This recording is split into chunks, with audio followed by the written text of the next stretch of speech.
Yo, bien ou bof? Bon, alors aujourd'hui on se retrouve pour l'épisode 5 de ma mutation en Marvel. Et comme tu peux le constater, aujourd'hui ça va être un épisode gourmand ma gueule. Parce qu'on va parler du jour sacré du cheat meal, poto. Bon alors déjà pour commencer, qu'est-ce que c'est qu'un cheat meal? Cheat en anglais ça veut dire tricher et meal ça veut dire repas. Et le principe de ce fameux cheat meal, aussi étonnant que ça puisse paraître, c'est de relancer l'organisme mais surtout de perdre du gras. Eh ouais ma gueule. Je sais c'est bizarre mais attends je t'explique. Bon alors voilà, le corps humain il est tellement malin poto qu'il s'adapte. Donc ce qu'il faut retenir c'est que le but de ton organisme c'est la survie poto. Et pour mieux comprendre le principe du cheat meal, il faut aussi connaître une hormone qui s'appelle la leptine. La leptine en fait ça permet de réguler ton métabolisme.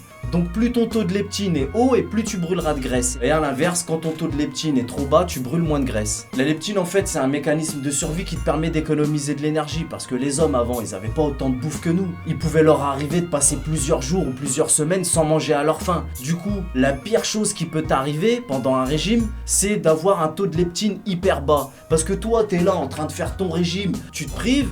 Mentalement c'est compliqué et en plus de ça tu perds pas de graisse à cause de cette histoire de leptine. Parce que le corps humain je t'ai dit il est trop malin, il s'adapte. Donc tu vois ça c'est la pire chose qui peut arriver, c'est grave relou. Et c'est là que le cheat meal est intéressant parce que quand tu vas faire un cheat meal ton taux de leptine va augmenter. Et le lendemain quand tu reprendras ton régime ton taux de leptine lui sera toujours élevé et du coup tu brûleras plus de graisse. C'est tout simple en fait. Donc une fois par semaine je fais un cheat meal et en absorbant plus de calories que d'habitude je stimule mon taux de leptine. T'as capté ou t'as capté ma gueule? Et ce qu'il faut savoir aussi c'est que tu vas pas prendre du gras en une journée à cause d'un cheat meal, tout comme tu ne vas pas perdre du gras parce que t'as jeûné pendant une journée. C'est pareil, ça marche dans les deux sens. Bon, je vais m'arrêter là pour les explications parce que j'aime pas trop faire le scientifique. Et comme je l'ai déjà dit, moi je suis ni un nutritionniste ni un coach sportif. Mais aujourd'hui, grâce à internet, on a accès à tout le savoir qu'on veut. Donc il suffit d'aller chercher l'info. Moi je me suis renseigné et j'ai réussi à comprendre. Maintenant il y en a dans les commentaires qui me disent ouais mais sur internet il y a plein de conneries.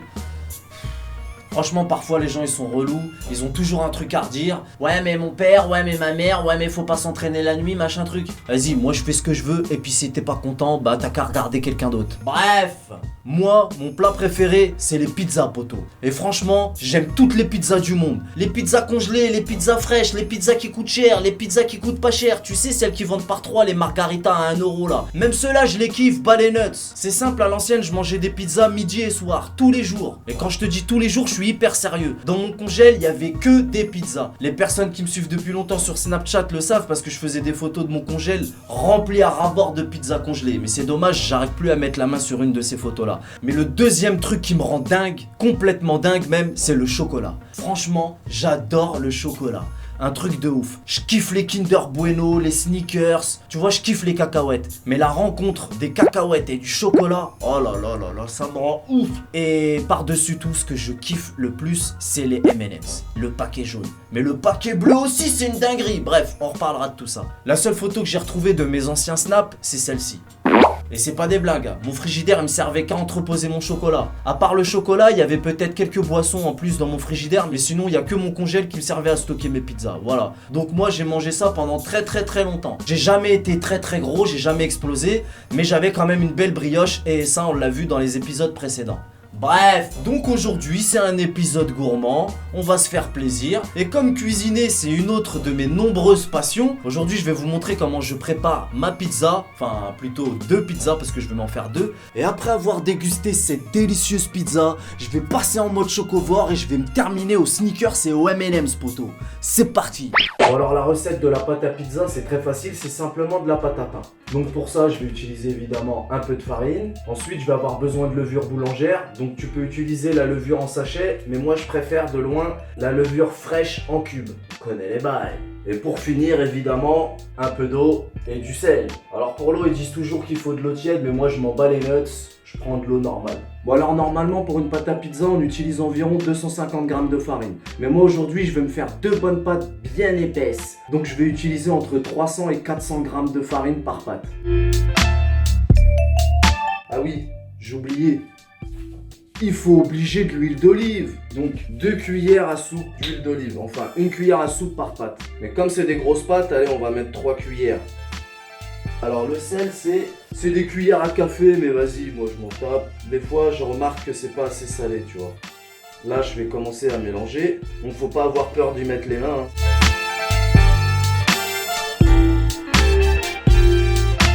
une fois que la pâte elle est à peu près bien, moi j'aime bien la vaitra sur le plan de travail. Bon là tu vois c'est pas très épais, enfin c'est pas très gros, mais tout ça ça va flégon ma gueule. Et on coupe donc cette pâte en deux, parties égales. Je fais une boule en mettant les coins vers l'intérieur, comme ça, tu vois. Et voilà, on a notre première pâte à pizza. Ensuite, il faut déposer un peu de farine sur le plan de travail et il faut laisser reposer les pâtes environ une demi-heure, une heure, mais moi je vais les laisser reposer toute l'après-midi. Et il faut également les couvrir avec un drap. Mais si comme moi, t'as pas de drap propre, t'inquiète, tu peux utiliser un maillot de Paris, ça marche aussi.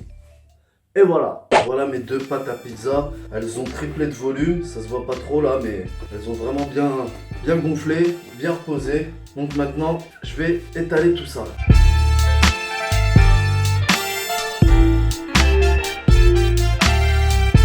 Et voilà, mes deux pâtes à pizza sont prêtes. Maintenant, je vais m'occuper de la garniture. J'ai mis des tomates pelées entières dans mon mixeur. J'ai également épluché un petit peu d'ail pour donner du goût à ma préparation. Moi, j'adore ça. Je fous ça dans le mixeur. Bon, par contre, j'ai enlevé... Bon, j'ai oublié de vous montrer, mais j'ai enlevé le germe à l'intérieur parce que ça se digère très mal. Ensuite, je rajoute un peu d'origan. Très bon aussi pour donner du goût. Je rajoute un peu de piment en poudre. J'ai acheté ça en Espagne. C'est pas mal aussi. Et voilà. Bon après je vais pas mettre grand chose, hein. Je vais mettre un peu de fromage et des olives. Ça va être principalement du fromage de chèvre. Bon là je mets quand même un petit peu de mozzarella. Ensuite du fromage de chèvre, franchement j'adore ça. Donc ça va être une pizza comme je l'ai dit assez simple. Avec essentiellement du fromage de chèvre et un peu d'olive noire.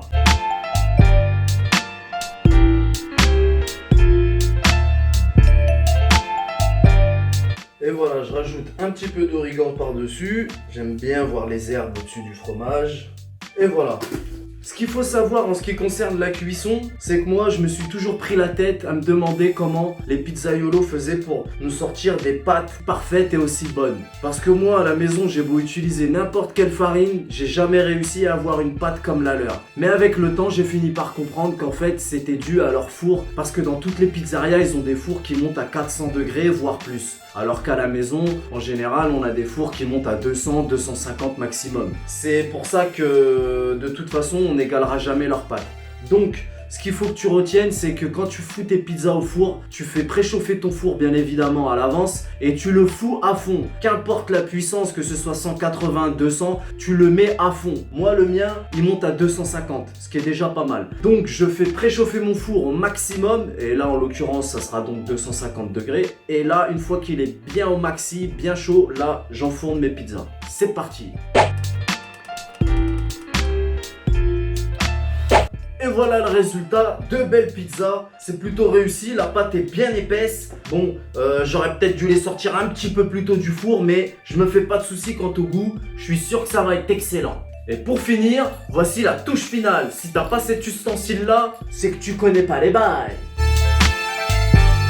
Regarde-moi ça, comment la pâte est bien épaisse et bien moelleuse. Ça, c'est ce que j'appelle une vraie pizza de Marvel. Moi chez moi. Et voilà, maintenant, place à la dégustation, poteau. Avec ma boisson préférée. Je te raconte pas Pepsi Max à la cerise. Bon, alors les M&M's, franchement, les jaunes, c'est les meilleurs des meilleurs. Mais les bleus, bah ils sont juste inimitables, poteau. Je vais engloutir tout ça en regardant un de mes Marvel préférés, Civil War. Franchement, ce film, c'est une dinguerie. Les chorégraphies des combats dans ce film sont juste magnifiques. Captain America, il est franchement au top. Mais le clou du pestac, c'est qu'en plus, il y a Spider-Man. Bref, on connaît les bails. C'est parti. Ah ouais, puis je voulais dire aussi, l'huile piquante, c'est un peu pour les mecs fragiles. Moi, je préfère mettre de l'harissa, poteau. Ouais, j'aime bien, moi, quand ça pique comme il faut.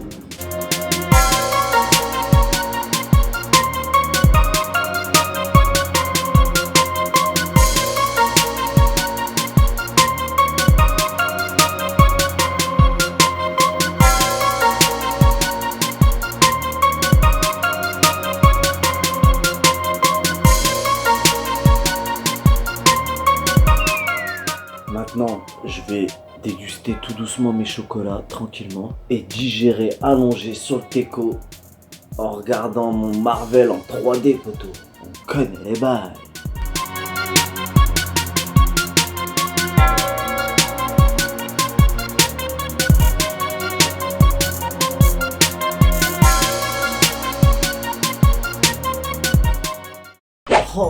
comment je me suis éclaté le bide, poto, je te raconte pas. Ça fait du bien au bidon, mais surtout au moral. Moi perso, c'est grâce à ça que j'arrive à tenir toute la semaine. Bon, alors par contre, tu te doutes bien qu'aujourd'hui, il va pas y avoir d'entraînement. Premièrement, parce qu'il faut quand même penser à se reposer de temps en temps. Et deuxièmement, parce qu'il me reste encore des M&M's à terminer, ma gueule. En plus de ça, c'est inutile d'essayer de se donner bonne conscience en allant se défoncer à la salle, en faisant du cardio ou je sais pas quoi. Ça sert à rien, poto. Bref, c'est tout pour aujourd'hui. Mais t'inquiète pas, je te donne rendez-vous très prochainement pour l'épisode 6 de ma mutation en Marvel. Et dans l'épisode 6, on va reparler d'une bonne jet scène. Parce que dans l'épisode 2, j'ai parlé de ma jet de Marvel. Mais comme c'était le début de mon aventure, j'ai fait quelques petites erreurs. Rien de bien méchant, t'inquiète pas. Mais on va parler de légumes et des bons légumes. Parce que je connaissais pas tous les légumes. Je l'avais dit d'ailleurs, je redécouvrais les goûts des légumes. Et il y a même certains légumes de base que je ne connaissais pas du tout. Donc dans l'épisode 6, on va détailler point par point une bonne sèche de Marvel intergalactique, poto. On connaît les bails. Salut!